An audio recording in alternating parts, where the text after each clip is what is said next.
最近，韩国一位教授的言论在网上炸开了锅。他公开说，中国人现在过得太好了，让人心里不舒服，听上去是不是挺离谱的？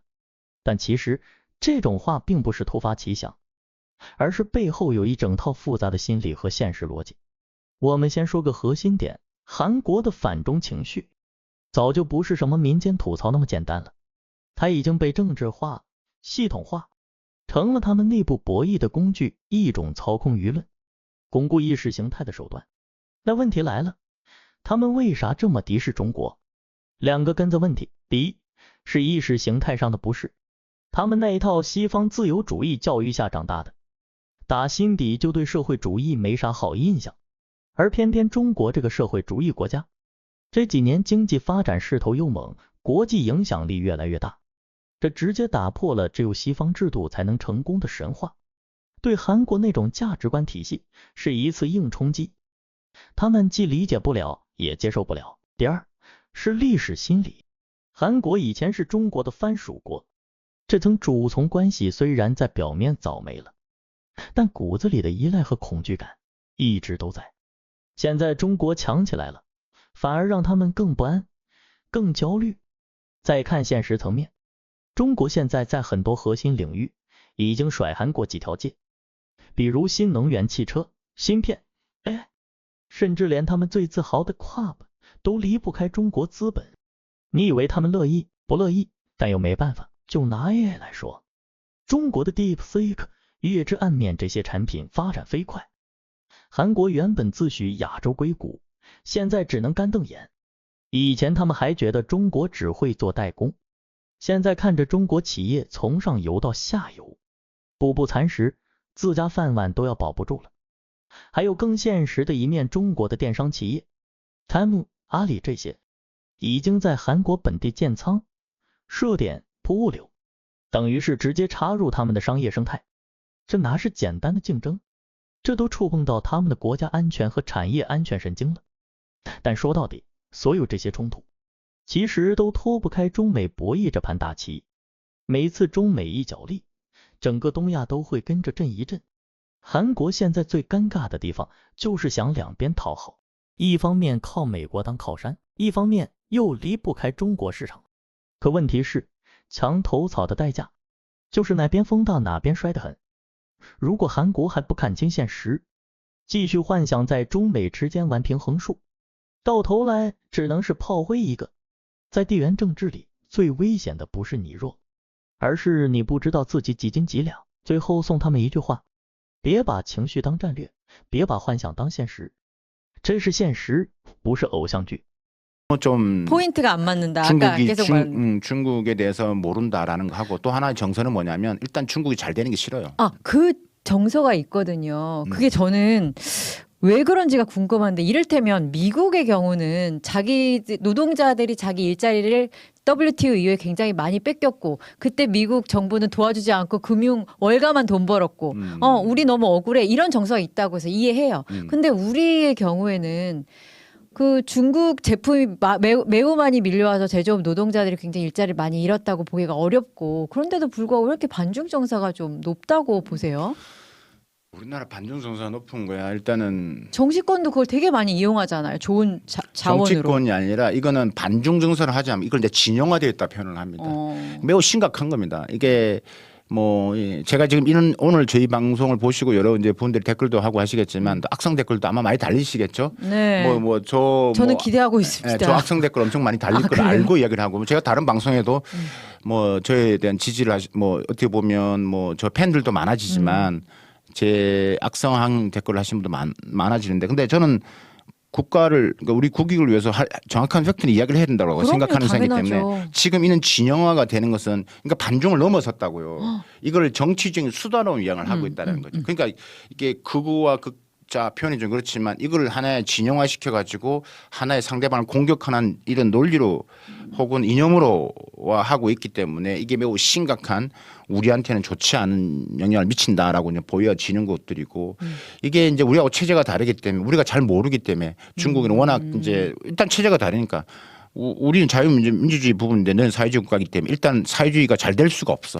잘 되는 자체가 일단 이해가 안 되는 거고 일단 그에는 거기에는 음모와 검은 음모와 그림자 정부와 숨어 있는 거야. 그래서 뭐에 우리가 무슨 뭐 이런 뭐 음모설 뭐 이런 것들이 많이 나오잖아요.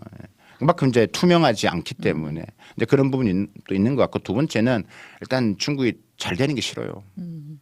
일단 우리한테 위협, 걱정, 우려가 많은 거죠. 본능적인 공포 같은 건가? 내 옆에 강대국이 우리 역사적으로 봤을 그렇네요. 때도 역사적으로 우리 대한민국 우리 역사적으로 봤을 때 우리 과거의 역사를 보시면 항상 우리 주변엔 강대국이 이렇게 많았습니다. 근데 우리나라 여러분 대단합니다. 맞아요. 우리 했습니다. 예.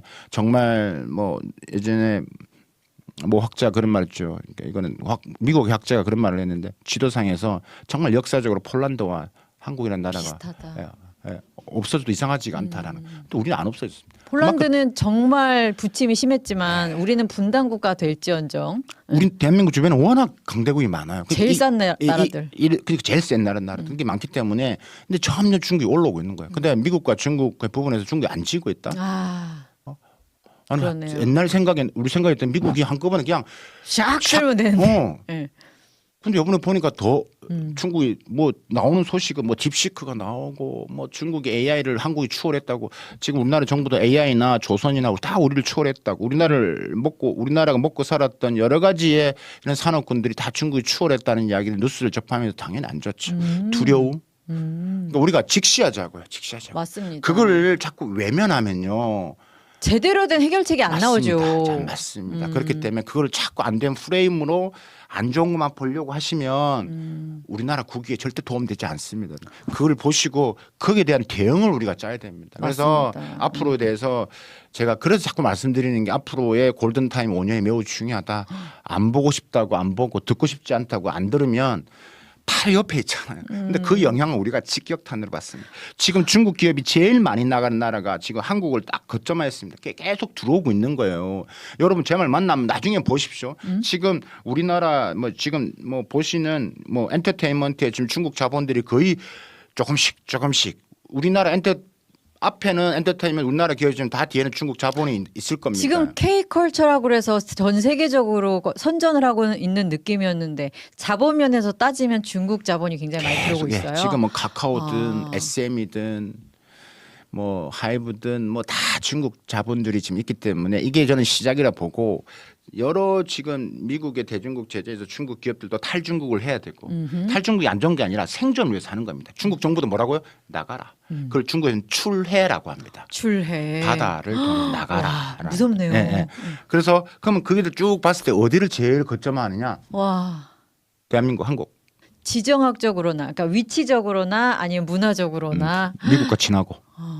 그렇네요. 그러면 이거를 부분해서 이게 지금 단순하게 지금 엔터테인먼트뿐만 아니라 여러 산업군들 중국의 첨단 부분이나 제조 기업들이 우리나라에 공장도 만들고 인수합병도 하고 지분 참여도 하고 엄청 많아질 겁니다. 이미 시그널이 2년 전부터 많아지기 쉽고요. 그 혹시 알리, 쉐인, 테무 이런 거 있잖아요. 저는 알리, 테무, 쉐인. 네, 그 엄청나게 큰 시장을 갖고 있고 그리고 해외에도 많이 파는 그런 기업들이 왜 이 조그만 시장에 와가지고 난리야라고 생각했는데 아까 말씀하신 것처럼 일종의 교두보 차원인 거예요. 그렇죠. 알리, 테무 같은 경우는 한국에 기본적으로 일단 우리나라가 우리가 이커머스 우리가 이 시장 자체가 적지 않거든요. 우리가 규모가 전 세계에서 한 5등 정도 합니다. 그래요? 대단하군요. 거의 온라인 주문 많이 하시죠? 네, 저야 뭐 이제 주부니까. 그러니까 그걸 일단은 규모도 많지 않은데 아까 말 두 번째 중요하죠. 한국에다가 큰 물류창고를 만들고 여기서 바로바로 중국에서 보내는 게 아니라 여기서 미국으로 여기서 유럽으로 쏘는 겁니다. 그러니까 이 거점화가 알리, 테무가 하는 걸 잘 보시면 제가 이것도 책을 썼었는데 알리, 테무, 알테시톡의 공습이라는 책을 써도 이 공습은 우리가 그전에 보셨던 1차 공습, 2차 공습은 여기다가 물건을 이제 싼 게 아니라 아까 말씀드렸다시피 우리 LG전자와 삼성전 경쟁하고 있는 제품들이 들어와서 우리나라 시장도 하지만 글로벌로 쏜다고. 통관도 쉽고요. 우리나라 물류 창고도 저렴합니다. 그래요. 남아 도는 게 많습니다. 자, 이런 게 있기 때문에 뭐 그런 차원도 있다라고 말씀을 드리는 거고, 어쨌든 여러분 이게 제가 미국과 중국 간에 벌어지고 있는 이 나비 효과가 우리나라 제조업에서 어떻게 이게 펼쳐질지가 계속 제가 좀 추적을 하고 있는데 막 계속 데이터를 돌리고 있는데, 이게 이제 시나리오별로 간다라고 했을 때 진짜 앞으로 5년 안에 엄청 변할 겁니다. 그다음에 언제 중국 기업들이 우리나라에 투자 안 했거든요. 우리나라가 중국에 투자했지. 근데 중국 기업들이 지금 우리가 투자하는 것보다 더 많은 게 투자를 하고 있습니다. 아까 말씀하신 K컬처부터 뿐만이 시작해서 아니라 제조. 제조. 그러니까 우리나라의 산업분들, 뭐 여러 군 산업군들이 다 들어올 거라고. 근데 이게 여러 형태로 뒤에서 숨어서도 들어올 거고 M&A도 할 거고, 이런 차이나 자본에 대해서 우리가 어떤 대응, 그럼 정부 차원에서 이게 방향성이 필요한 거고요. 우리가 선택과 집중해서 어떤 부분은 정부가 나서야 되는 것도 있고, 시장의 논리에 따라서 이제 우리가 화학적 융합을 해야 되는 업종도 있습니다. 이용을 해야죠. 네, 그러니까 융합을 해야 돼요. 그러니까 그런 기업들은 그러니까 멋있는 조연 역할만 하시면 됩니다. 주인공 하시면 안 됩니다. 그렇군요. 예, 그래서 돈을 버셔야 됩니다. 아니 여기서 그러고 보니까 그 협중 정서 때문에 일단 막고 봐 이런 식으로 하면 막히지도 않을 거고 큰일 나겠네요. 그건 의미가 없다니까요. 그러네요. 그렇게 막아봐야 시장의 논리인데 그걸 정부가 무슨 권한으로 막습니까? 돈에는 예. 꼬리표가 없고. 그러니까 정부 입장에서는 선택과 집중의 전략 산업군이라고 받는 부분에서는 정부가 심사를 해야죠. 미국이 하는 것처럼. 지켜낼 건 지켜내고. 근데 이미 뭐 기계 산업 같은 경우는 중국이 전 세계에서 1등하는 제품이 뭐 몇백 개가 됩니다. 우리나라 몇 개 안 됩니다. 네, 우리나라 7개일 때 200 몇 개더라고요. 맞습니다. 212개인가 그렇죠. 그래요. 그러니까 그만큼 이런 부분에 있어서는 그러면 이 기업들의 생존을 위해서는 지금도 우리가 약간의 존재감이 있기 때문에 이 타이밍에서 기업들은 융합을 해야 됩니다. 갖고 있던 노하우도 있을 것이고, 우리 예를 들면 기계 산업이라면 그럼 그 기업과 화학적 융합을 통해서 내가 조연 역할을 하면서 또 다른 생존을 위한 모색을 할까? 아니면 그냥 기다리다 죽는 겁니다. 그걸 막을 수가 있는 게 아니라는 거죠. 민주주의 대한민국에서는 챙길 그래서 건 챙기자. 이런 트렌드의 부분에서 오는 것을 알고 알고. 그럼 챙길 건 챙겨야 되는 겁니다. 예. 그래서 무조건 안 돼, 무조건 막아, 이런 것은 의미가 없고요. 되지도 않습니다. 알겠습니다. 지금 중국이 어떤 식의 시도를 하고 있고 한국이 그런 중국에게 어떤 모습으로 비춰질지에 대해서 지금 교수님의 얘기를 들으니까 좀 느껴지는데요.